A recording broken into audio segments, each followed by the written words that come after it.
छठा श्लोक फिर से देख लें।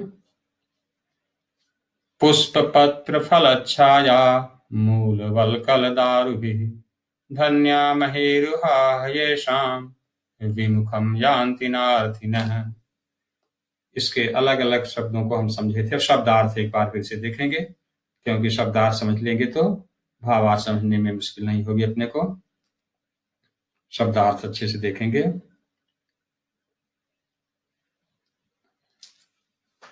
मूल वल्कल दारुभिः, मूल मतलब हुआ जड़, वल्कल मतलब छाल, और दारू मतलब लकड़ी। तो छाल, जड़, छाल और लकड़ी के द्वारा, ये इसका अर्थ हो गया। महीरुहाः, महीरुहाः शब्द का अर्थ होता है पेड़, बताए बहुवचन में। विमुखम का अर्थ आपको समझा दिए थे। विमुखम मतलब विमुख होकर, निराश होकर के। यान्ति का मतलब हो गया जाते हैं। नार्थिनः में दो शब्द हैं, न धन अर्थिनः। न मतलब नहीं, अर्थिनः मतलब याचक या किसी वस्तु की इच्छा करने वाले, चाहने वाले लोग। ये नए शब्द इसमें श्लोक में आए हैं, इनको कि हम लिख सकते हैं। मूल वल्कल दारुभिः महेरुहाः विमुखम यान्ति नार्थिनः।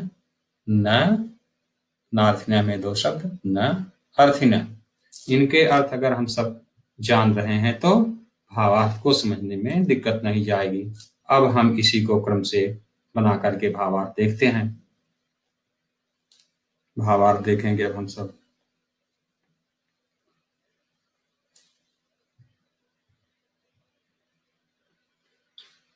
वे पेड़ धन्य हैं, धन्या महीरुहाः। वे पेड़ धन्य हैं। कौन से पेड़, कैसे पेड़ धन्य हैं? कहा कि वे पेड़ धन्य हैं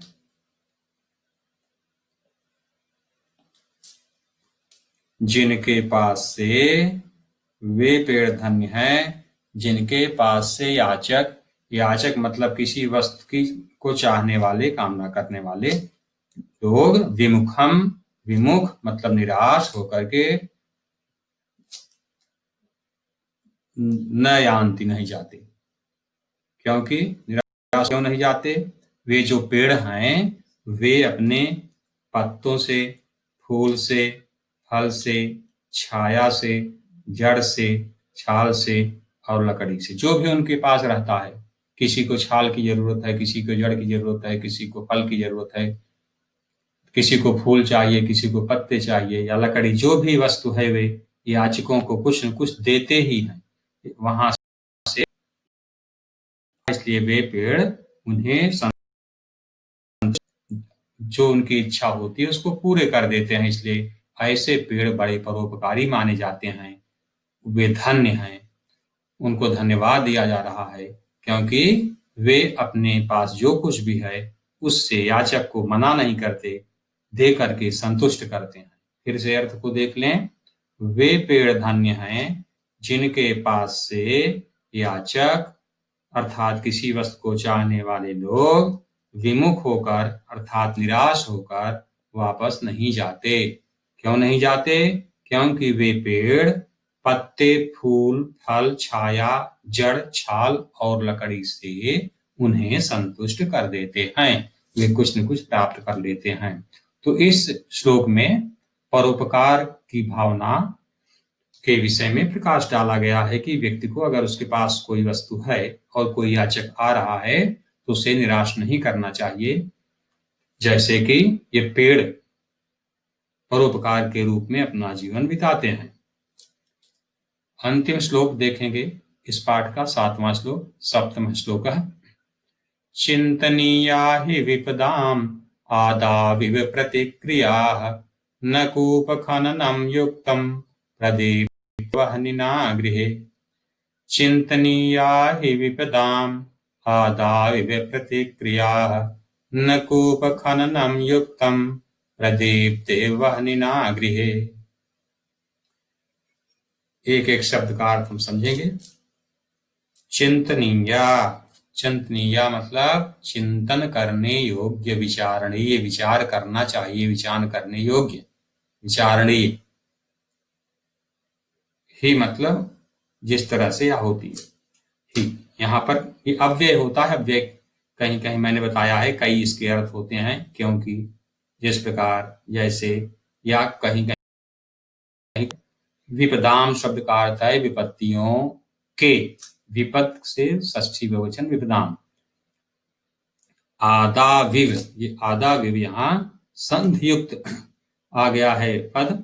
इसमें दो शब्द हैं। आदाविव में आदव, ये जो है आदाविव, इसको अगर हम देखें तो आदव धन इव, इस तरह से दो शब्द हैं। आदि शब्द का सप्तमी एक वचन में आदव, इव अव्यय है। आदव मतलब आदि में, प्रारंभ में, इव एव है इसमें, आदाव इव, आदा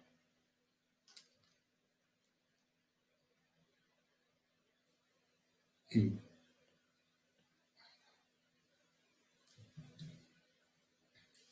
चिंतनीया हि विपदाम आदावेव प्रतिक्रियाः न कूप खननम युक्तम प्रदीप्ते वह्निना गृहे। चिंतनीया हि विपदाम, विपदाम आदव एव, विपत्तियों के आदि में ही, प्रतिक्रिया, प्रतिक्रियाओं के विषय में, उसके उपाय के विषय में सोचना चाहिए। न कूप खननम युक्तम, कुआं खोदना ठीक नहीं होता। कब? प्रदीप्ते मतलब जलने पर, वह्निना गृहे, वह्नि मतलब आग, गृह मतलब घर, आग से घर के, वह्निना मतलब आग के द्वारा, गृह मतलब घर के, प्रदीप्ते मतलब जलने पर। आदावेव प्रतिक्रिया, चिंतनीया हि विपदाम आदावेव प्रतिक्रिया है, ये आदावेव होना चाहिए वैसे यहाँ पर, तो आदव धन एव हो जाएगा, तो एव मतलब ही होना चाहिए। आदावेव आदि में ही, प्रतिक्रियाओं के आदि में ही, प्रतिक्रियाओं के विषय में, विपत्तियों के आदि में ही सोच लेना चाहिए। आदि मतलब होता है प्रारंभ। आदावेव प्रतिक्रिया, इस तरह से होना चाहिए, वे होना चाहिए, देख लेंगे। न कूप खननम युक्तम, कुआं खोदना ठीक नहीं होता।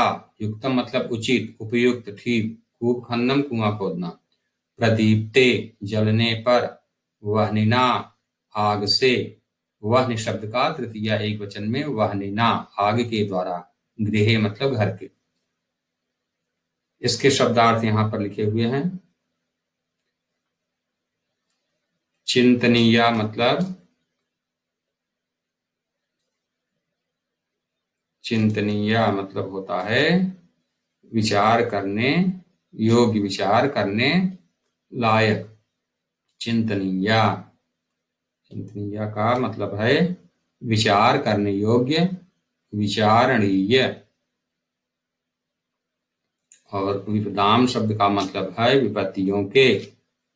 आदावेव का मतलब है आदव, आदावेव का मतलब है आदव धन एव, आदव मतलब प्रारंभ में, एव मतलब ही। प्रतिक्रिया शब्द का अर्थ हुआ प्रतिक्रियाएं, अर्थात बचाव के कार्य। कूप खननम का मतलब है कुआं का खोदना। युक्तम का मतलब है उचित, और प्रदीप्ते का मतलब है जलने पर। वह्निना का मतलब है आग से या आग के द्वारा। चिंतनीय मतलब विचारणीय। विपदाम का अर्थ है विपत्तियों के। आदावेव मतलब है आदि में ही। प्रतिक्रिया मतलब प्रतिक्रियाएं, बचाव के कार्य। कूप खननम का मतलब है कुआं खोदना। युक्तम अर्थात उचित, प्रदीप्ते जलने पर, वह्निना आग से। ये नए शब्द हैं जिनका अर्थ समझने से हम भावार्थ आसानी से समझ लेंगे। मैंने बताया है कि भावार्थ समझने के लिए हमें उसके, उन शब्दों के क्रम को बना देंगे तो उसका क्रम बन जाएगा। इसको मैंने थोड़ा सुधारा है, अभी बताया भी था, इसको देख लेंगे। ये आधा भी बना होकर के, इसको आधा भी यहाँ पर ये नहीं है, ये आदाविव की जगह पर इसको हम लिख लेंगे आधावेव। प्रारंभ में ही। अब अर्थ देखें ही, क्योंकि ऐसा होता है विपदाम, पहले ले लेंगे विपदाम, विपत्तियों के, आदावेव, आदि में ही, आदव एव, प्रतिक्रिया, प्रतिक्रियाओं के विषय में, प्रतिक्रिया चिंतनीया, चिंता करने योग्य होती हैं, उनके विषय में चिंता करनी चाहिए। यहाँ भी विसर्ग का लोप, चिंतनीया, प्रतिक्रिया चिंतनीया, प्रतिक्रियाओं के विषय में सोचा जाना चाहिए, चिंतनीय होती हैं, चिंता करने योग्य होती हैं। जैसे यहाँ लिखा गया वह्निना, इसके बाद वह्निना आगे के द्वारा, गृहे प्रदीप्ते, घर के जलने पर, कूप खननम, कुएं का खोदना, युक्तम न भवति, उचित नहीं होता। फिर अब हम इनका क्रम से अर्थ समझ लेंगे। ये चिंतनीय यहाँ पर दे दिया है, चिंता करने योग्य, विपदाम विपत्तियों में, इनको सबको मैंने आपको बता ही दिया है। अब इसका भावार्थ देखेंगे। भावार्थ देखेंगे अब हम सब।